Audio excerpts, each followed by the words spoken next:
ನಮಸ್ಕಾರ ಸ್ನೇಹಿತರೆ. ನಿನ್ನೆ 14 ನವೆಂಬರ್ 2022 ಮಳೆ ಬಂದಿದೆ. ಮಳೆ ಬಂದಾಗೆಲ್ಲ ಯಾತಿಗೆ ಈ ಥರ ಮಳೆ ಬರುತ್ತೆ ಅಂತ ಯೋಚನೆ ಬರುತ್ತೆ. ಸಡನ್ನಾಗಿ ಚೆನ್ನಾಗಿ ಎಷ್ಟು ಬಿಸಿಲಿತ್ತು, ಸಡನ್ನಾಗಿ ಸಾಯಂಕಾಲ 4 ಗಂಟೆ ಆದಮೇಲೆ ಮಳೆ ಬಂದುಬಿಡುತ್ತೆ. ಜೋರಾಗಿ ಬಂದಿಲ್ಲ, ಆದರೆ ಬರ್ತಾನೆ ಇರುತ್ತೆ. ಅದಕ್ಕೋಸ್ಕರ ಇವತ್ತು ಈ ವಿಡಿಯೋ ಮಾಡ್ತಾಯಿದ್ದೀನಿ.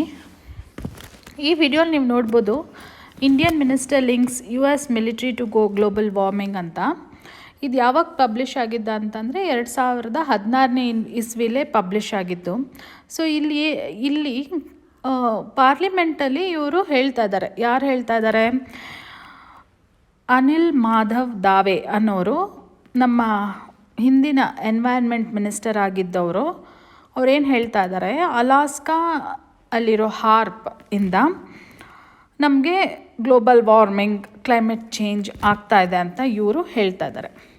ಅದಕ್ಕೆ ಈ ಆರ್ಟಿಕಲಲ್ಲಿ ಏನು ಹೇಳ್ತಾ ಇದ್ದಾರೆ ಅಂತಂದರೆ, ಈ ಥರ ನ್ಯೂಸ್ ಬಂದಾಗೆಲ್ಲ ಈ ಥರ ಯಾರೋ ಕ್ಲೈಮೇಟ್ ಚೇಂಜ್ನ ಮಾಡ್ತಾ ಇದ್ದಾರೆ, ಶಸ್ತ್ರವಾಗಿ ಬಳಸ್ಕೊತಾ ಇದ್ದಾರೆ ಅಂತ ಹೇಳಿದಾಗೆಲ್ಲ ಏನು ಹೇಳ್ತಾರೆ ಅಂದರೆ, ಇದೊಂದು ಕಾನ್ಸ್ಪಿರಸಿ ಥಿಯರಿ, ನೀನು ಕಾನ್ಸ್ಪಿರಸಿ ಥಿಯರಿನ ಸಪೋರ್ಟ್ ಮಾಡ್ತಾ ಇದೆಯಾ ಅಂತ ಇವ್ರನ್ನ ಒಂದು ಪಟ್ಟಿ ಕಟ್ಬಿಡ್ತಾರೆ.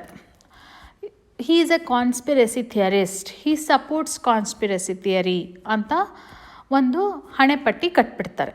ಕಾನ್ಸ್ಪಿರಸಿ ಅಂತಂದ್ರೇನು?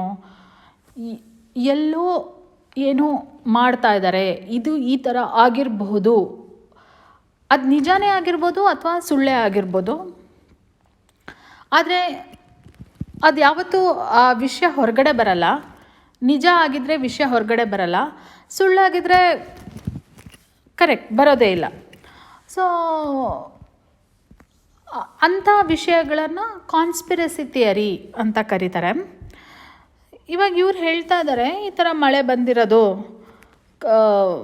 ಕ್ಲೈಮೇಟ್ ಚೇಂಜ್ ಆಗ್ತಾ ಇರೋದು, ಗ್ಲೋಬಲ್ ವಾರ್ಮಿಂಗ್ ಆಗ್ತಾ ಇರೋದು ಎಲ್ಲ ಕಾನ್ಸ್ಪಿರಸಿ ಥಿಯರಿ ಅಂತ ಹಣೆಪಟ್ಟಿ ಕಟ್ಬಿಡ್ತಾರೆ.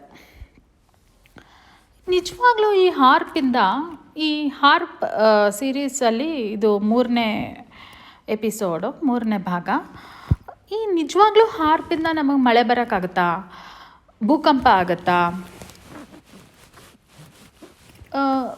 ಇನ್ನೂ ಏನಾದರೂ ಕ್ಲೈಮೇಟ್ ಚೇಂಜ್ ಮಾಡೋಕ್ಕಾಗತ್ತಾ? ಈ ಹಾರ್ಪ್ ಅನ್ನೋ ಟೆಕ್ನಾಲಜಿಯಿಂದ ನಮಗೆ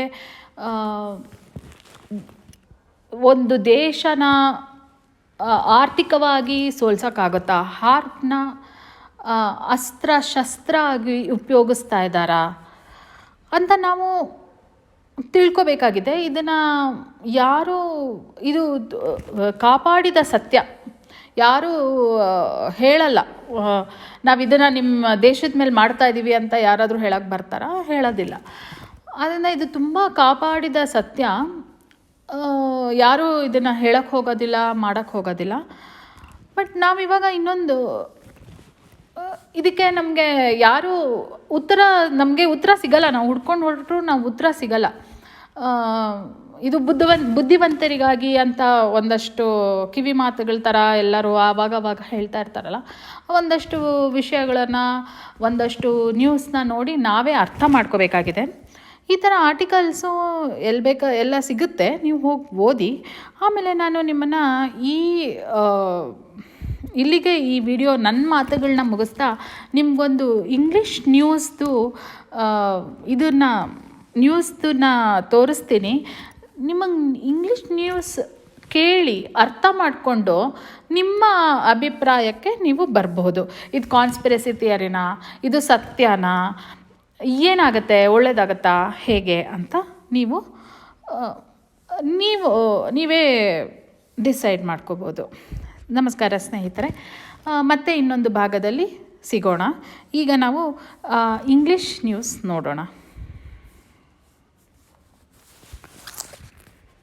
You know, they were talking about climate change yesterday, and now we're learning that scientists and researchers are looking at how to change the weather on purpose. That's right. lasers now could one day manipulate rain and lightning. CBS This Morning contributor Michio Kaku is a physics professor at City College of New York. Professor, nice to see you. Extraordinary seeing Al Gore and Bill Clinton there together with Charlie, wasn't it? That's right, yeah. Yeah, they did not get into this discussion, No. though. But it is fascinating. I mean, lasers, really? To change the weather? That's right. Well, ಇಲ್ಲಿ ಇವ್ರು ಕೇಳ್ತಾ ಇದ್ದಾರೆ lasers really to change the weather ಅಂತ ಕೇಳ್ತಾ ಇದ್ದಾರೆ. ಅಂದರೆ change ಮಾಡೋಕ್ಕಾಗುತ್ತಾ ಅಂತ. as Mark Twain once famously said, everyone complains about the weather, but no one ever does anything about it.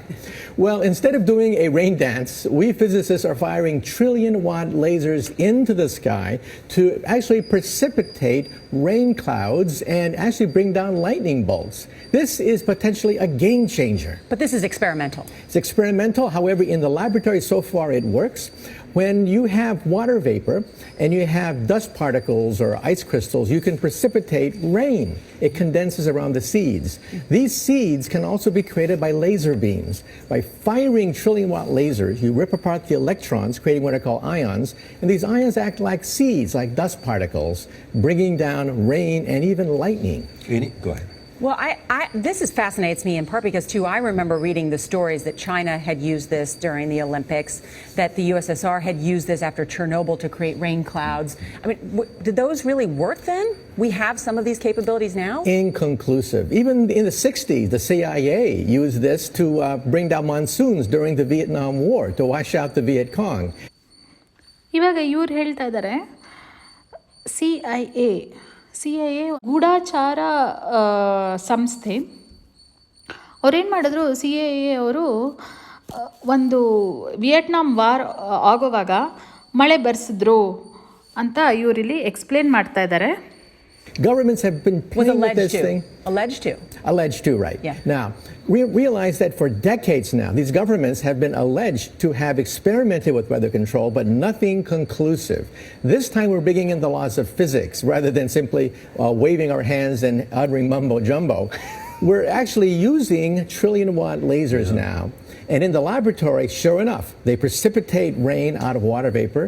Sure enough, you can actually bring down electricity down the beam. So what does it mean for drought areas that need to have rain for crops, and if they don't have them, there's the consequences of famine? Well, the bad news is if it's a clear blue sky, it's not going to do anything at all because it only takes water vapor that's already in the air and condenses it. However, for floods, for agriculture, farmers, for people planning wedding parties, football games, you name it, outdoor events and agriculture and flooding and even hurricanes, all of them could be subject to weather modification. Incredibly interesting, Professor Michio Kaku. Thank you so much.